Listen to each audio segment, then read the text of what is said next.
Hello students, today we are going to discuss coagulation of colloid. Okay, coagulation.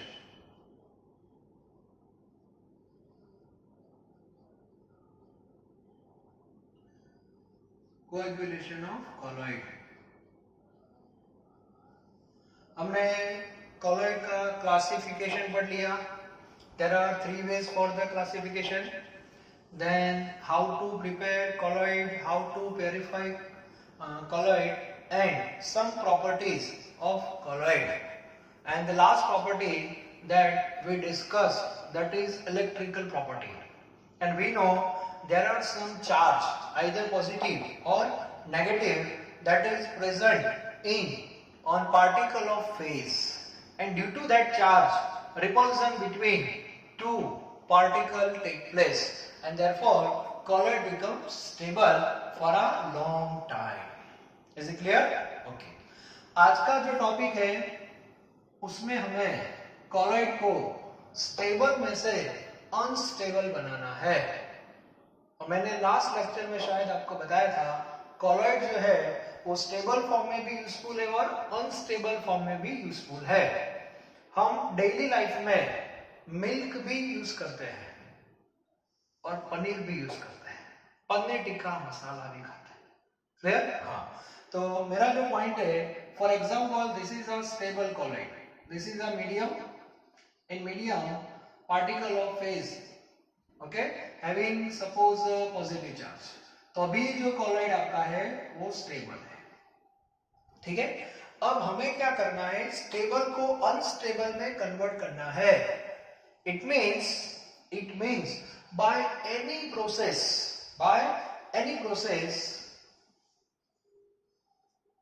we have to combine these two particle. यहाँ पे अभी दो है, दो particle को हम कंबाइन कर देंगे by any process. कौन सी प्रोसेस से बाद में बताता हूँ. ठीक है. and after some time you will have such type of picture. All the particle of phase settled at the bottom like this. Okay, and here medium. And this process is known as coagulation. This process is known as coagulation. Opposite of coagulation we already studied, that is peptidation. Peptidation में आप E system को यहाँ पे लाते थे, याद है? वो PPT नीचे थे. यस. बाद में उसको ब्रेक करके फॉर्म लाए थे. That is peptidation. Peptidation, that is a method to prepare colloid, and coagulation, that is a method to unstable colloid. Okay? और ये जो सिस्टम है, that is called suspension. Is it clear? Yes. And these two are heterogeneous system. Both are hetero. तो hetero के दो part मैंने बताए थे, colloid and suspension. तो colloid को suspension में आप कन्वर्ट कर दो, मतलब that process is coagulation. और इसको यहां पे ले आओ, दैट इज प्रिपरेशन. तो क्लियर होना चाहिए. ठीक है. Okay. Now there are 5 methods for the coagulation of colloid. उसमें सबसे पहले हमने जो लास्ट में पढ़ा था इलेक्ट्रोफोरेसिस. उसमें colloid को ट्यूब में ले लो, वेसल में ले लो, then insert 2 electrode platinum. Then what happen, ये जो चार्ज है आइदर पॉजिटिव और negative attract towards opposite electrode. So that is like one type of precipitation. So by this way you can separate phase and medium. तो ये भी एक method है. Second method, that is the heating, boiling. If you supply heat, then what happen, disturb the charge. और charge वहां से निकल जाता है due to disturbance of heat energy, और finally particle combine हो जाता है. That is also another way for the coagulation. Second, next that is the mixing of two colloidal solution. दो सॉल्यूशन को मिक्स कर दो, both having opposite charge. For example एक solution positively charge colloid है और एक नेगेटिव चार्ज, दोनों की क्वांटिटी आपको सेम लेनी है. क्लियर? और सेम कंसंट्रेशन, दोनों को मिक्स कर दो. तो प्लस वाला क्या करेगा, माइनस को कोएगुलेट करेगा और माइनस वाला प्लस को. That is a mutual coagulation, ऐसा हम बोल सकते हैं. ठीक है. बाद में डायलिसिस की जो प्रोसेस हमने पढ़ी थी उसको लॉन्ग टाइम तक आप फॉलो करो. लॉन्ग टाइम तक डायलिसिस आपको करना है, वहां भी कोएगुलेशन हो सकता है. तो ये 4 मेथड के बारे में ज्यादा डिटेल में नहीं है. But the last and important method that is very useful in industry, that is by adding electrolyte. Yes, ये जो मेथड है हमें पढ़नी है, bye adding electrolyte for coagulation. तो हमें ये मेथड पढ़नी है बाय एडिंग इलेक्ट्रोलाइट। क्लियर? तो हम क्या करेंगे, ये जो कॉलॉइड है उसमें बाहर से इलेक्ट्रोलाइट ऐड करने वाले हैं और इससे आप देखना कोएगुलेशन हो जाएगा। तो हम एक प्रैक्टिकल कर रहे हैं। फॉर एग्जांपल स्टेबल कॉलॉइड है और अभी इसकी क्वांटिटी फिक्स है, कितनी? 1 litre, that is fixed, sample है। Now our purpose is to coagulate given colloid, okay, and for that we choose one electrolyte, that is NaCl. आपने इलेक्ट्रोलाइट भी choose कर दिया, which one? NaCl. मंडे आपने क्या किया, NaCl कितना add किया? 1 मिलीमोल, सीधे quantity 1 millimole NaCl add in 1 liter colloid and you have to wait for at least 2 hours, okay? और 2 घंटे बाद आपने चेक किया, coagulation does not take place, coagulation नहीं हुआ। Clear? Again you have to add 1 millimole extra, so total quantity that is 2 millimole. Again wait for 2 hours, coagulation नहीं हुआ।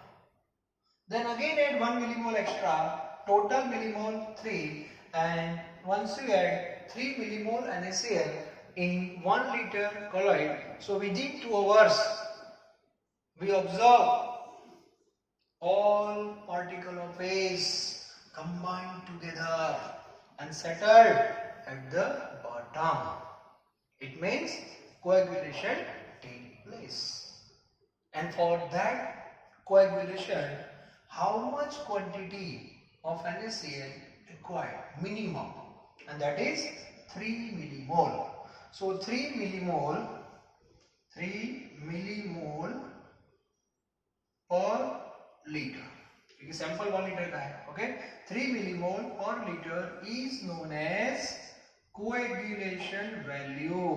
Yes, coagulation value for NaCl, in short CV, और उसको आप PV भी बोल सकते हो। PV का मीनिंग होता है precipitation value or coagulation value. Now each electrolyte has different coagulation value, और ये वैल्यू आपको पता होनी चाहिए, क्योंकि इंडस्ट्री में जो कॉलॉइड होता है वो लार्ज स्केल में होता है। तो ये लोग क्या करते हैं, पर लीटर जो मिनिमम रिक्वायरमेंट है वो पहले चेक कर लेते हैं कि हमें 1 लीटर को कोएगुलेट करना है, कॉलॉइड को मतलब उसको अनस्टेबल करना है, तो 3 मिलीमोल NaCl चाहिए। फिक्स हो गया डेटा कि नहीं? अब उनके पास तो 1000 लीटर कॉलॉइड होगा, तो डायरेक्ट क्या कर देंगे, मल्टीप्लाई 1 लीटर में इतना तो 1000 में कितना। लेकिन कैलकुलेशन जो है दैट इज नेसेसरी, क्योंकि 3 मिलीमोल की जगह आपने 4 मिलीमोल डाल दिया विदाउट कैलकुलेशन, तो कोएगुलेशन तो होगा ही, लेकिन जो 3 मिलीमोल में वर्क हो रहा था वो आपने 4 में किया, तो पर लीटर कितना लॉस हुआ NaCl? 1 मिलीमोल। तो पर लीटर 1 मिलीमोल हुआ, तो 1000 लीटर में आप सोचो, तो ये फिगर बहुत बड़ा होता है। तो इंडस्ट्री वाले नॉर्मली पहले से ही कैलकुलेट कर देते हैं, CV और PV जो भी आपको बोलना है, ठीक है? ये पहले क्लियर होना चाहिए। तो CV की जो डेफिनेशन है वो भी क्लियर होनी चाहिए।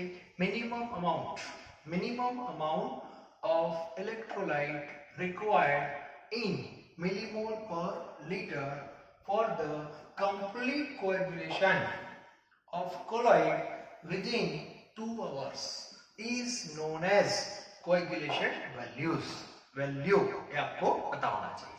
और उसका पूरा डिटेल में जो स्टडी किया है उसमें 2 साइंटिस्ट हैं, one that is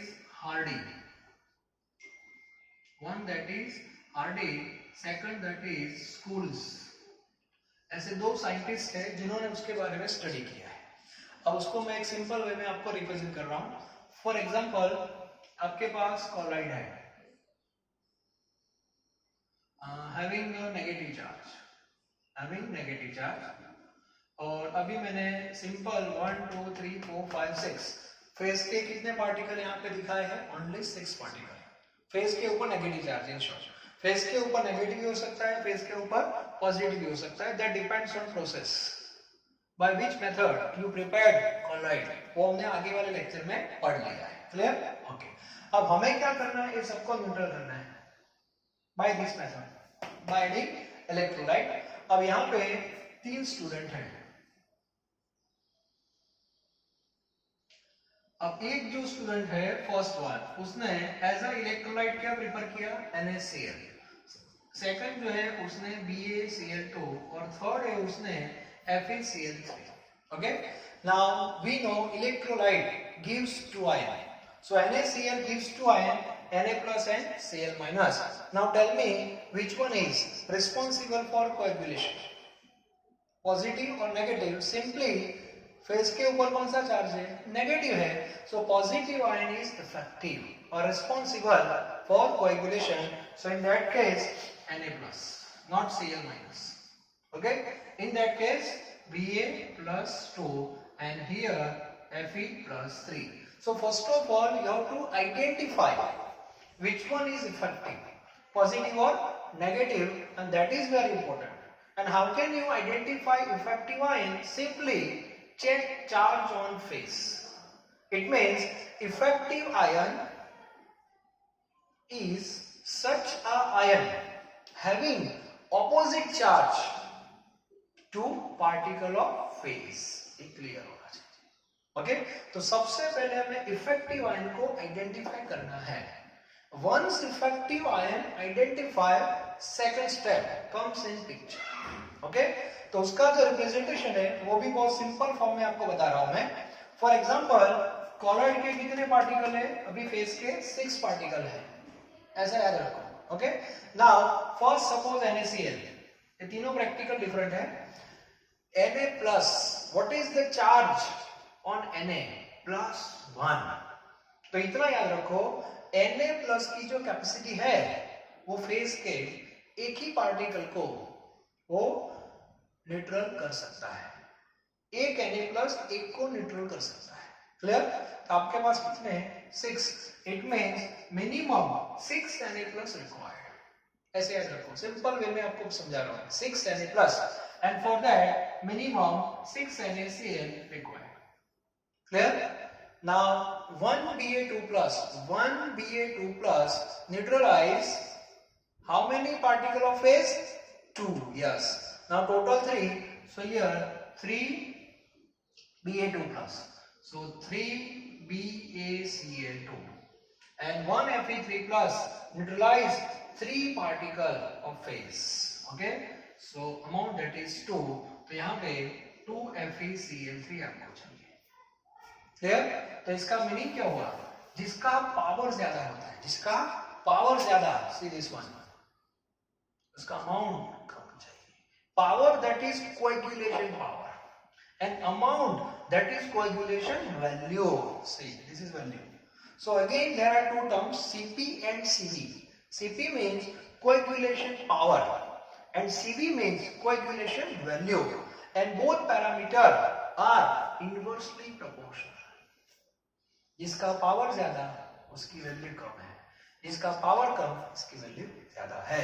तो एग्जाम में जो क्वेश्चन आता है उसमें आपके जो आयन्स होते हैं उसको Cv के बेस पे या तो Cp के बेस पे अरेंज करना है।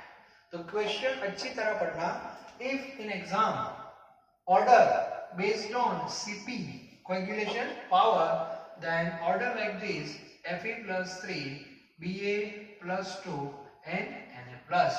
But question regarding Cv, then order like this: Na plus, Ba plus 2 and Fe plus 3. Cv मतलब वैल्यू ज्यादा ही चाहिए बस। अभी लेटेस्ट बोर्ड की एग्जाम थी, इसमें Cv के बेस पे क्वेश्चन था और हमारी जितनी भी रेफरेंस बुक है उसमें क्वेश्चन Cv के बेस पे। तो स्टूडेंट के दिमाग में Cp घुस जाता है और Cv तो देखते ही नहीं और आपको नहीं आती। क्लियर? तो ये पता होना चाहिए। और Cp और Cv का रिलेशन तो पता चल गया, इनवर्सली प्रोपोर्शनल है। और पावर किसका ज्यादा होगा वो भी आपको दिखाई देता है, जितना आयन की वैलेंसी ज्यादा, ठीक है, उतना Cp ज्यादा, तो ऐसा हम लिख सकते हैं valency of effective ion that is directly proportional to Cp and that is inversely proportional to Cv, ऐसा हम लिख सकते हैं। ठीक है, तो ये भी क्लियर होना चाहिए। और ये जो पूरा एग्जांपल था वो नेगेटिवली चार्ज कॉलोइड का था। फॉर एग्जांपल एग्जाम में पॉजिटिव आयन आपको दिया है, पॉजिटिव आयन है, फेस के ऊपर पॉजिटिव है, और यहाँ इलेक्ट्रोलाइट में चेंज कर रहा हूँ, यहाँ पे NaCl है, यहाँ पे सपोज H2SO4 है, और यहाँ पे H3PO4। Now tell me which one is effective. So in case of NaCl, Cl minus is effective. In case of H2SO4, SO4 minus 2 is effective, and here PO4 minus 3. Clear? क्योंकि positive है तो effective कौन होगा? Negative होगा। अब मुझे बताओ इसका चार्ज ज्यादा है कि नहीं? वैलेंसी ज्यादा है तो इसका Cp ज्यादा होगा, Cp ज्यादा मतलब उसका Cv कम होगा, तो Cp के ऑर्डर में पहले PO4 आएगा और Cv के ऑर्डर में पहले Cl माइनस आएगा, तो क्लियर होना चाहिए। So this is a method for the coagulation of lyophobic colloid, lyophobic. और ये लायोफोबिक होता है, उसके ऊपर जो चार्ज है उसको हमें न्यूट्रलाइज करना है, इन शॉर्ट वहां से निकालना है। ऐसे नहीं लेगा, हाँ घिसना नहीं है, ऐसे मेथड है। ठीक है, अल्टीमेटली फेस के पार्टिकल को चार्ज लेस करना है, न्यूट्रल करना है, और न्यूट्रल पार्टिकल कभी भी कंबाइन हो सकते हैं easily, and that is coagulation. Clear? और बहुत सारे एग्जांपल हमने देखे कोएगुलेशन के। ठीक है, जब वो रिवर में उसका पानी सी वाटर के कांटेक्ट में आता है तो वहां आगे आपने देखा होगा डेल्टा रीजियन फॉर्म होता है, you I think study SS, and that is due to coagulation, क्योंकि सी वाटर में NaCl है और NaCl के जो पार्टिकल है वो रिवर वाटर में जो सस्पेंडेड पार्टिकल होते हैं उसको वहां है कोएगुलेट कर देते हैं। बहुत सारे एग्जांपल है, वो लास्ट लेक्चर में आपको पता चलेगा। ठीक है, दैट इज कोएगुलेशन। अब थोड़ी बात करते हैं लायोफिलिक की। Normally we know lyophilic is more stable compared to lyophobic. अब बात करते हैं लायोफिलिक की, ज्यादा डिटेल में है नहीं लेकिन फिर भी डिफरेंस आपको पता होना चाहिए। लायोफिलिक की जो स्टेबिलिटी है वो फोबिक से ज्यादा है। उसका रीजन है, लायोफिलिक है उसमें जो फेज होता है, phase,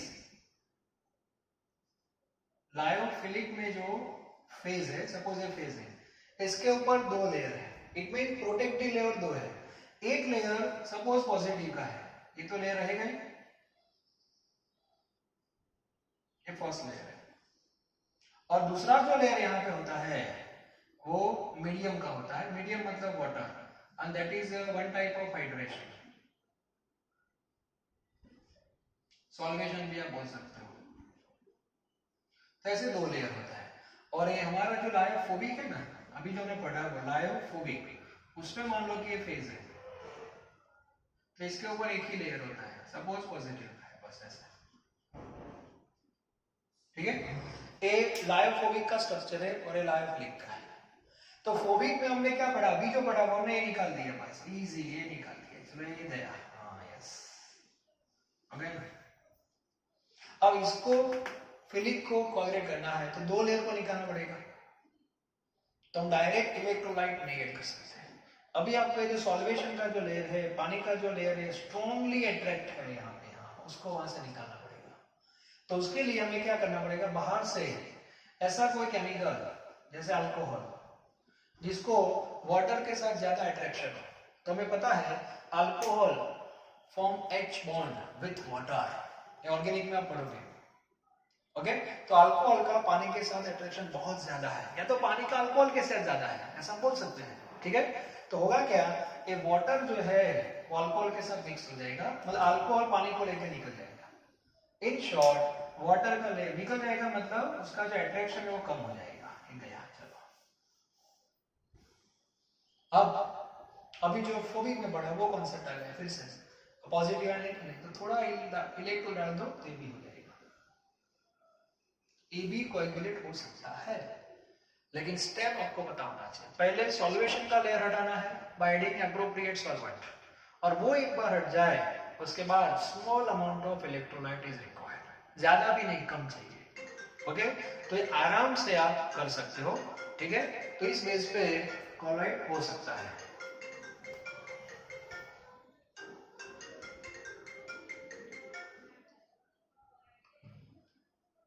sorry for disturbance. Okay, और आगे लास्ट पॉइंट में हम जा रहे हैं, that is the protective layer. For example हमारे पास, लास्ट पॉइंट बता देता हूं आपको, आपके पास लायोफोबिक कॉलॉइड है, लायोफोबिक है। जैसे यहाँ पे फेज है, बीच में कौन है, मीडियम है, यस, और एक पॉजिटिवली चार्ज कॉलॉइड है। अब आपने केमिस्ट्री के लैब में इसको बनाया, अच्छी बात है। अब आप कैंटीन में गए, देखो सिंपल एक्सरसाइज है। अब इसको स्टेबल रखना है, आपका पर्पस है वो स्टेबिलिटी का है। हाँ, अब आपके फ्रेंड को पता है कि कोएगुलेशन कैसे होता है, जैसे अभी मैंने बताया, वो बाय एडिंग इलेक्ट्रोलाइट, और NaCl हर जगह होता है, किचन में भी होता है, लैब में भी होगा। तो आपका फ्रेंड क्या करेगा, उसमें NaCl डाल देगा तो कॉलॉइड अनस्टेबल हो जाएगा कि नहीं। आपके फ्रेंड को पता है कि मेरा फ्रेंड ऐसा करने वाला है। अब क्या होगा, वो एडवांस में कुछ प्रोटेक्टिव लेयर सेट कर देगा। तो वो क्या कर रहा है, देखो, कैंटीन में जाने से पहले ये जो लायोफोबिक सॉल है उसके अंदर लायोफिलिक ऐड कर देता है। लायोफिलिक सॉल लाइक जिलेटिन है, स्टार्च है, प्रोटीन है, अगर है, इसका जो कॉलॉइड होता है वो लायोफिलिक होता है, वो मेथड से नहीं बनता, सिंपली बाय मिक्सिंग से ऑलरेडी बना होता है। तो मान लो कि ये लायोफिलिक है, तो वो उसके अंदर ऐड कर देता है।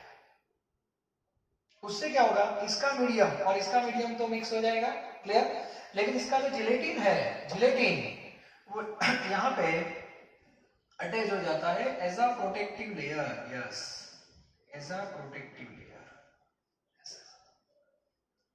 अब क्या होगा मुझे बताओ, तो जिलेटिन यहाँ पे आ गया कि नहीं। अब मान लो कि आप कैंटीन में बैठे हो और आपका फ्रेंड यहाँ NaCl ऐड कर रहा है, NaCl डायरेक्टली, तो पॉसिबल है ही नहीं, क्योंकि जिलेटिन जब तक है तब तक पॉजिटिव आयन को नेगेटिव आयन न्यूट्रलाइज नहीं कर सकता। So here lyophilic sol become a protective layer of lyophobic sol. तो कौन किसको बचा रहा है, लायोफिलिक है वो लायोफोबिक को सेव कर रहा है, फोबिक के फिलिक को नहीं करेगा, दैट इज इंपॉर्टेंट। और एक बहुत इंपॉर्टेंट है, लायोफोबिक को कैसे स्टेबल रखना है with the help of lyophilic. मतलब अब आपके पास दोनों कॉन्सेप्ट आ गए, कॉलॉइड को स्टेबल रखना है कि अनस्टेबल रखना है, वो आप पे डिपेंड है, दैट इज अवर रिक्वायरमेंट। दोनों चीज आपके पास है, आप कर सकते हो। आपको स्टेबल रखना है तो फोबिक में थोड़ा फिलिक डाल दो और 1 वीक तक चले जाओ माउंट आबू, नो प्रॉब्लम, कोई डिस्टर्बेंस नहीं होगा। और यदि आपको ऐसा लगना है मुझे तो अनस्टेबल ही करना है, तो फिलिक पहले फोबिक बनाया और उसमें NaCl डायरेक्ट डाल दो, तो अपने आप वो अनस्टेबल हो जाएगा। दोनों फिनोमिना आपके पास है, क्लियर। तो आज का टॉपिक यहाँ पे कंप्लीट हो रहा है, और ये जो हमने डिस्कशन किया वो कॉलॉइड का कौन सा पार्ट था, दैट इज सॉल। टेबल में याद है ना, sol that is a mixture of solid and liquid. अब इसके बारे में पढ़ा था हमने। अब एक लेक्चर की शायद जरूरत पड़ेगी, उसमें ज्यादा नहीं, थोड़ा है इमल्शन के बारे में, N emulsion that is a liquid plus liquid, ठीक है। तो नेक्स्ट लेक्चर में इमल्शन के बारे में हम डिस्कस करेंगे, और एक एक्स्ट्रा लेक्चर हम पूरा कंक्लूजन में आपको बता दूंगा पूरे चैप्टर का। तुम्हारा ये जो सरफेस केमिस्ट्री है वो परफेक्ट हो जाए, कंप्लीट हो जाए, ठीक है। Thank you very very much.